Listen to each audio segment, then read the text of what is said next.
The major topic on this channel that we've been exploring now for a few years is the fall of the Roman Empire and how it could have come to this giant disaster. How could that great power that had dominated the Mediterranean for centuries have fallen? In countless videos we explored many different reasons for that disastrous fall, from giant pandemics that would wipe out large percentages of the Roman population to systemic problems such as a too large army that then consequently cost too much, which led to monetary debasement and then to inflation. From the lack of an ordered succession system to the propensity of the Romans for constant civil wars to many more reasons, we have tried to find the main reasons for the fall of the Roman Empire. But the reason that might sound surprising to many is actually one single province.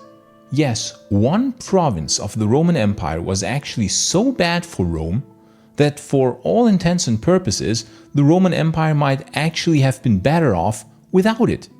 Because that province would spawn so many usurpers, which would lead to so many civil wars, that indeed it would greatly contribute to the fall of the Western Roman Empire. And the name of that province was Britannia. Now, please don't get me wrong here, I have nothing against modern-day Britain, and this video is certainly not intended to bash Britain in any way. It is a purely historical analysis to find out what went wrong in the Roman Empire. Now, why would I go as far as to say that Britannia, one single province, played a big part in the fall of Rome? Well, because there was no other province that spawned as many usurpers as would the province of Britannia. But why? And when did things start to go bad? The Romans already established quite early ambitions to conquer Britain. Caesar landed twice in Britannia during the Gallic Wars, once in 55 and another time in 54 BC. But this was not intended as a permanent conquering of the island, yet. Caesar wanted prestige, and another motivation might have been to investigate the wealth of that country. Great mineral wealth was suspected there, and the Britons were aiding the Gauls against Rome, something which the Romans of course didn't like at all. But it would be almost another century until the conquest of Britain would begin for good. The Emperor Claudius launched the first real attack intended for conquest in 43 AD.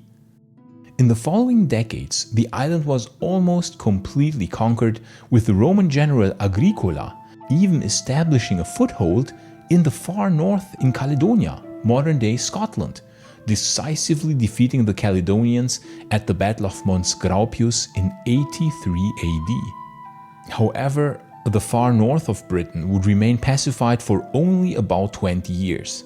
Then the Picts started attacking more frequently, and it appears that the Romans were content leaving Caledonia to the barbarians in the early hundreds AD.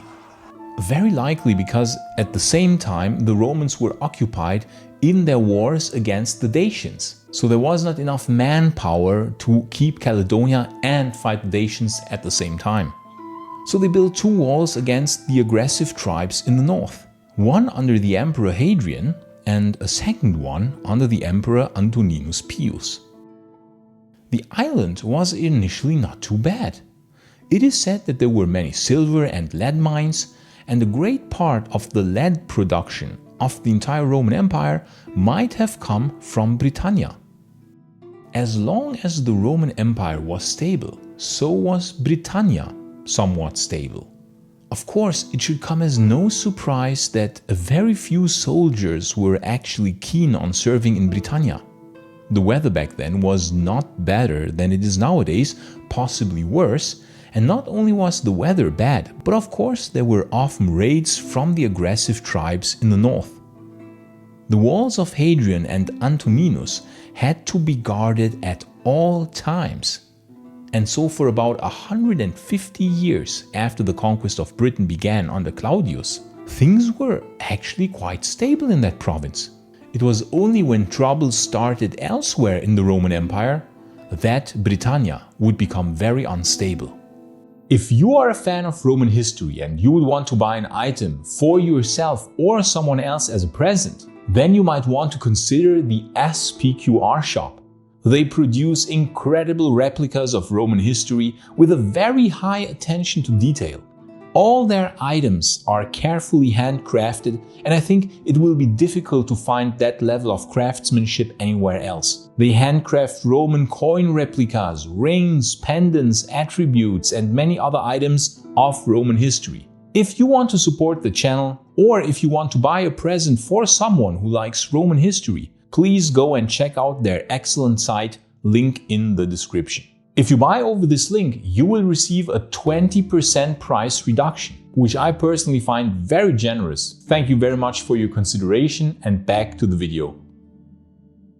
All in all, 8 usurpers were spawned at least in Britannia who would fight against Rome, and several of these usurpers would have devastating effects onto the Roman Empire, such long-lasting effects that in fact the empire would never recover. We know that trouble started in the Roman Empire in earnest in the decades following the Antonine Plague. In the mid-160s AD, a deadly virus swept through the Roman Empire, killing millions of people and greatly destabilizing Rome. Simultaneously, the first large waves of barbarian invasions occurred all over the empire, and this was the case in Britannia as well. In 180 AD, shortly after the Emperor Marcus Aurelius had died, the Picts had managed to breach Hadrian's Wall. The troops were of course constantly not super happy in Britannia. As mentioned before, it was far away from Rome, cold and rainy, and the Picts invading on top was not a lot of fun. So they proclaimed a legate called Priscus emperor. However, Priscus refused, and so the rebellion quickly fell apart. On top, Commodus sent troops, and so the rebellion was over before it had even started. But this first uprising attempt from Britain in 180 AD was a sign of things to come. It would be only 15 years now until the next rebellion would start. Clodius Albinus, governor of Britannia, was named co-emperor by Septimius Severus after the year of the 5 emperors, 193 AD. A time of a chaotic succession crisis. In 195 AD, distrusting Severus, Albinus declared himself emperor over the entire empire, with Britannia's 3 legions. He crossed into Gaul, gaining support, but was defeated by Septimius Severus at the Battle of Lugdunum in 197 AD. Albinus was killed and his forces scattered. Nonetheless, this was a full-blown civil war, and many Romans died needlessly in that civil war. During the crisis of the 3rd century, Britannia was part of the Gallic Empire from 260 to 274. While the rebellion didn't start in Britannia, it is of course still quite noteworthy that Britannia would be part of that breakaway Roman state. After the heroic Emperor Aurelian restored the Roman world from 270 to 275 AD, it would be not long until there would be again usurpers from Britannia. Marcus Aurelius Carausius, a Menapian naval commander, rebelled in 286 AD after being accused of pocketing pirate loot while policing the channel between Gallia and Britannia. After hearing of this, the Emperor Maximian ordered his execution, but instead Carausius seized Britannia and parts of Gaul in 286 AD, forming again a breakaway state. Carausius minted coins proclaiming himself emperor, built a fleet, and even repelled invasions from enemy tribes. His rule stabilized Britannia until his treasurer Alectus assassinated him in 293 AD. After murdering Carausius, Alectus declared himself emperor, controlling Britannia and northern Gaul. His rule was weaker, relying on Carausius' fleet and legions. In 296 AD, Constantius Chlorus launched a 2-pronged invasion, defeating Alectus' forces in Britannia.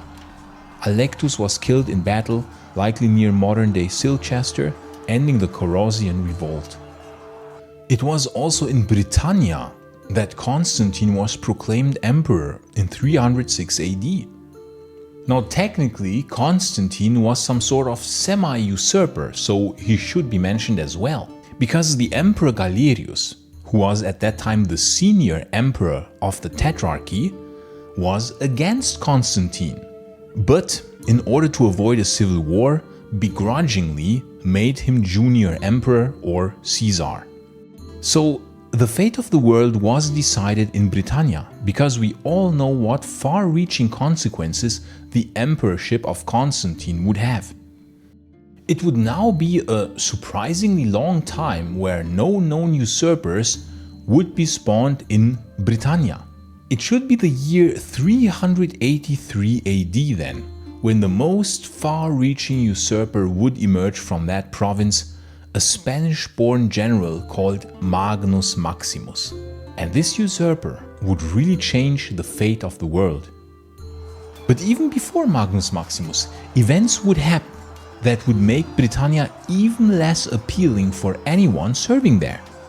From 367 to 368, the Picts and Scots, together with the Saxons, invaded Roman Britain in a coordinated huge attack.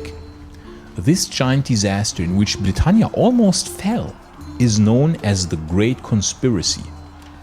Now, I could make an entire video about the Great Conspiracy, but in essence, it is suspected that many Romans deserted their posts and actually let in the barbarians willingly into Britannia and even helped them, which can mean only that it was so little fun serving there that they would prefer to see the island burn and fall so that they would be rid of having to protect it, which really tells us just how bad it must have been serving as a Roman legionary in the 300s AD in Britannia.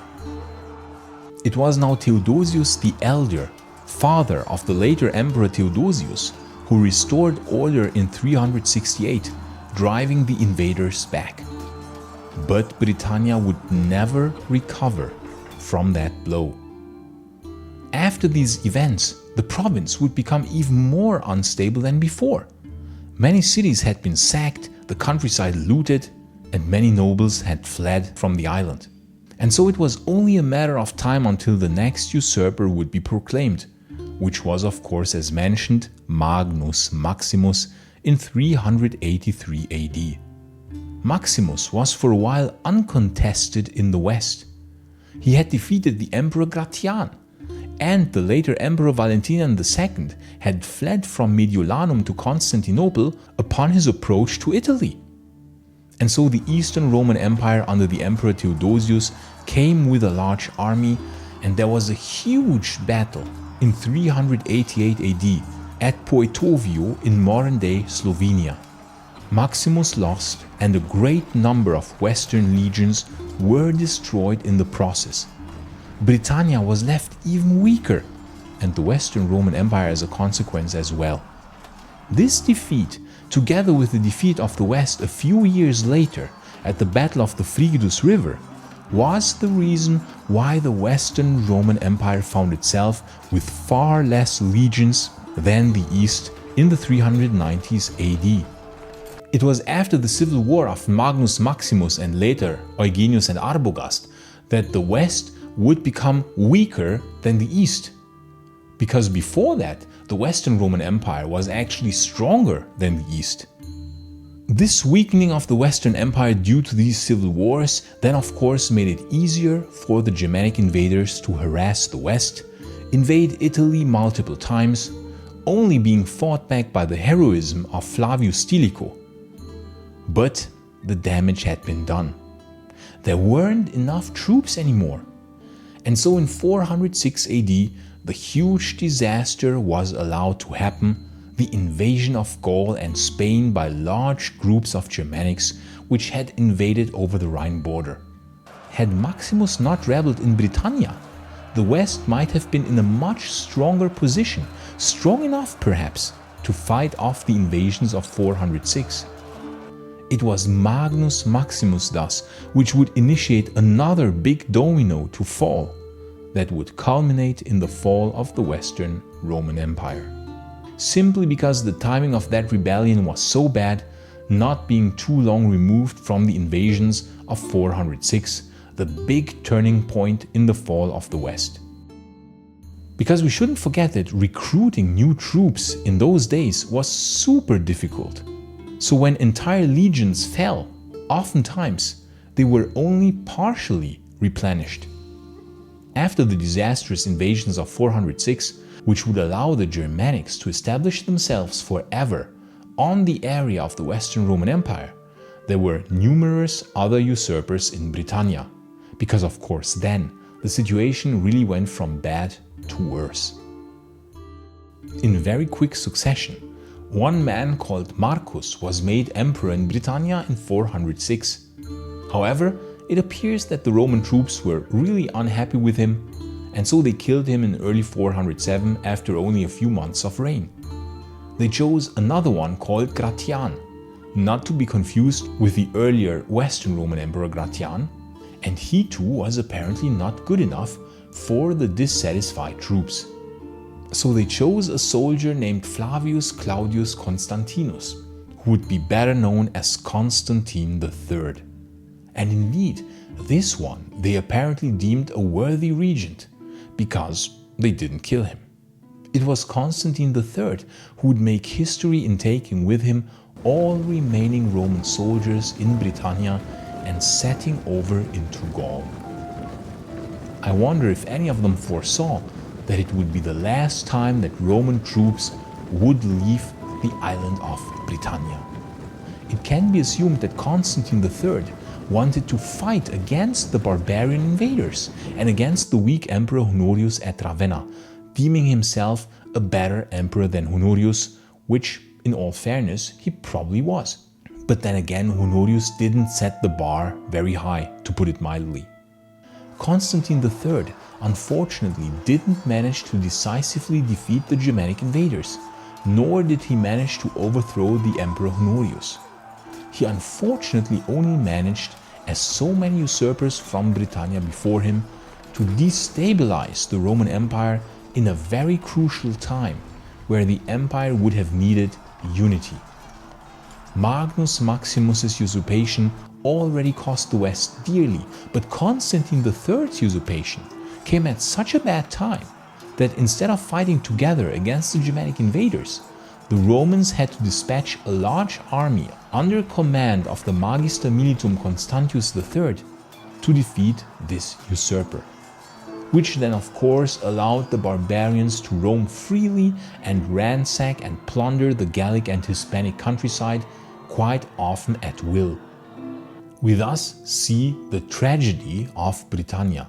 It was a fruitful province only for around 140 years, until the troubles began already, and it would then spawn the largest number of usurpers of any province, 8 in total, and 1 or 2 semi-usurpers, if you will. But the damage that this did to the empire was immense. Especially the usurpation of Magnus Maximus cost the empire such an incredible amount of resources and manpower, which would never be fully regained in the West. The final nail in the coffin then was Constantine III. We could thus say that Britannia did contribute significantly to weaken the Western Roman Empire in a crucial time period, and thus, as strange as it sounds, can be added as an additional reason why the Western Roman Empire fell. If you like this video, please consider supporting this channel via Patreon or via YouTube membership, because it is your support that makes this channel possible. You would have my utmost gratitude. And of course, I want to thank everybody who supports Maiorianus. You people are amazing. And if you want to learn more about what happened to Britannia after the Roman troops withdrew, you can watch this video in the upper right corner. But if you want to learn more about the post-Roman kingdoms of Britain, you can watch the other video in the lower right corner. I say thanks again to all friends of Roman history, gratias tibiago and bene valete.